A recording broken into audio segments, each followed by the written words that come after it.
La Unidad Educativa Generalísimo Francisco de Miranda presenta el texto narrativo parte 1, concepto, estructura, elementos y formas expresivas.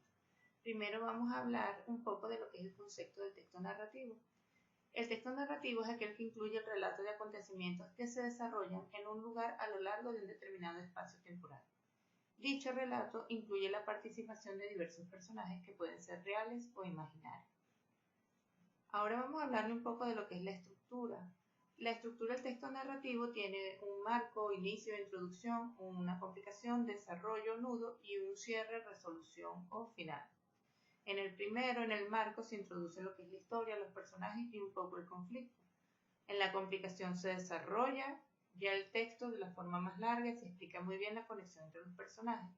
Y por último tenemos la resolución o el final, donde puede ser feliz, puede ser trágico o incluso abierto, que lo deja a interpretación del lector o del televidente o para una continuidad.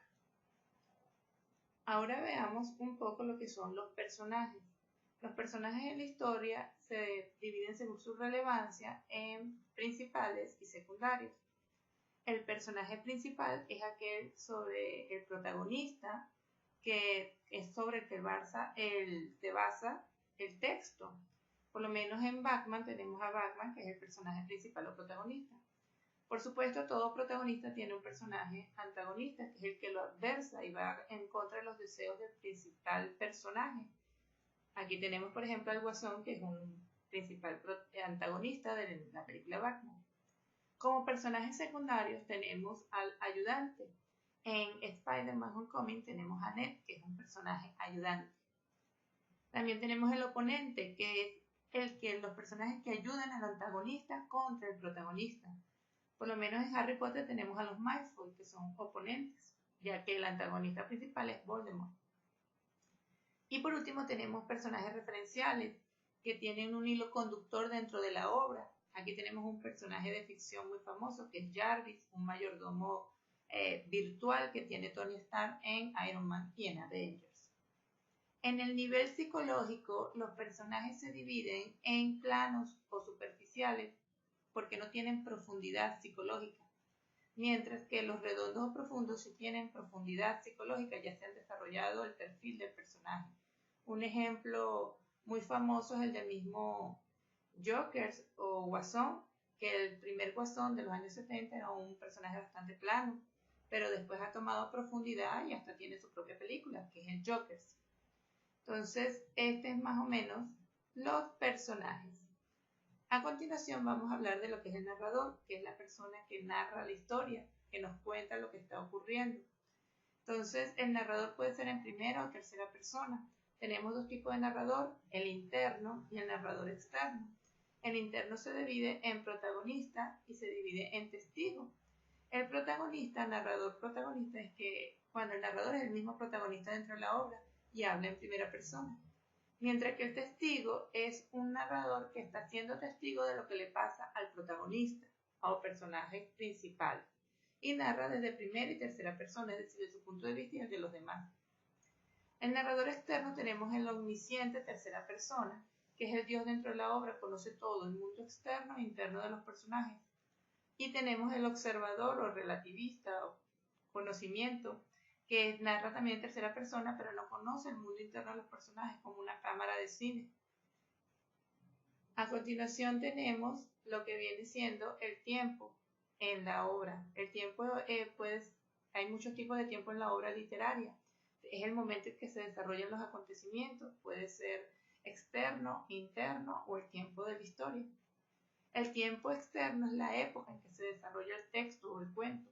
Por ejemplo, las películas de ciencia ficción, el tiempo externo es por supuesto el futuro, mientras que las de historia, el tiempo pasado, que tenemos Dunkerque, que el tiempo externo es la Segunda Guerra Mundial. El tiempo de la historia es el tiempo en el que transcurre lo que estás contando. Por ejemplo, en Virginia Woolf, una autora muy famosa, tiene una novela que se llama La señora Dalloway. Ella trata sobre 24 horas en la vida de una mujer, por lo tanto ese viene siendo el tiempo de la historia. Ahora, el tiempo interno se refiere más bien al orden o secuencia al contar la historia, que puede ser lineal o no lineal. El orden lineal es ese orden pasado, presente y futuro, y el no lineal varía ese orden. Por ejemplo, tenemos aquí los 3 cerditos, este es el orden lineal, es una línea, mientras que cuando tenemos orden no lineal tenemos muchas retrospectivas, saltos atrás en la historia, como Capitana Marvel, o anticipaciones, saltos a futuro, como los Pitufos 1, que tiene anticipaciones. Bueno, aunque Avenger cuenta con todo, ¿no? Anticipaciones, retrospecciones, viajes en el tiempo, infinidad de líneas temporales. Ahora vamos con lo que es el espacio narrativo. El espacio es todo texto narrativo. El elemento del espacio no solo abarca los lugares físicos, sino también la atmósfera espiritual que se crea en la obra y el ámbito en el que se desenvuelven los acontecimientos. Es decir, el espacio narrativo tiene un aspecto físico, psicológico y social. Puede ser tanto real como imaginario. Continuemos con lo que vendría siendo las acciones.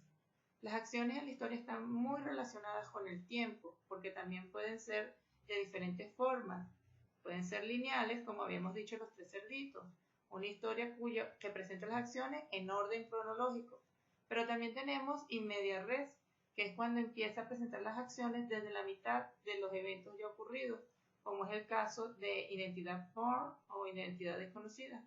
Tenemos in extrema res, que es cuando presentan los eventos ya desde el final, como es el caso de Megamente o Forrest Gump. También tenemos lo que es el contrapunto, que es cuando las historias, las acciones se presentan de forma simultánea a todos los personajes, como es el caso de Night Out, que es una película policíaca. Los policíacos utilizan mucho esta forma de contrapunto. Por último, tenemos una de bastante altura literaria, que es la presentación de las acciones en forma circular, que es cuando el texto inicia y se acaba del mismo modo. Un ejemplo es Jorge Luis Borges en Ruinas Circulares o El Mago de Oz, que también se presenta en forma circular. Continuemos ahora con un punto importante, que son las formas expresivas en el texto narrativo, donde vamos a destacar el diálogo. Ya habíamos visto narración, descripción, exposición y argumento. ¿Pero qué es el diálogo? El diálogo es la forma expresiva que sirve para presentar la conversación sostenida entre 2 o más personas. Y es una expresión propia de las obras de teatro más que todo. Aquí podemos ver cómo se presenta la escritura de un diálogo cuando lo pasamos a papel. Y esto se dice en forma de conversación. Muy bien, dicho todo esto, vamos a presentar una pequeña actividad muy sencilla. Leamos este cuento infantil. Un día una gallina y sus pollitos paseaban en el campo. Ellos jugaban y buscaban gusanos en la tierra. De pronto, pasaron por ahí unos cuervos hambrientos y al ver a los pollitos quisieron comérselos. La gallina se dio cuenta y corrió a defenderlos, cacareando muy fuerte y moviendo mucho las alas. Al verla los cuervos se asustaron, no pudieron comerse a los pollitos y se fueron volando a buscar alimento a otra parte. Aquí vemos una estructura con inicio, desarrollo y cierre en orden cronológico. Tenemos que el narrador es omnisciente en tercera persona. Sabe el mundo interno y externo de lo que ocurre. Tenemos también el espacio, que es el campo, espacio físico. Tenemos unas acciones lineales, como ya dijimos, en orden cronológico. Y tenemos unos personajes principales, que es la gallina, los secundarios son los pollitos y los cuervos son principales antagónicos. Por último tenemos un tiempo externo, que es un día, un tiempo de la historia que no lo determina, puede ser 5, 10 minutos, media hora, y el tiempo interno que se presenta de forma lineal. Muchas gracias por su atención, nos vemos en la próxima clase.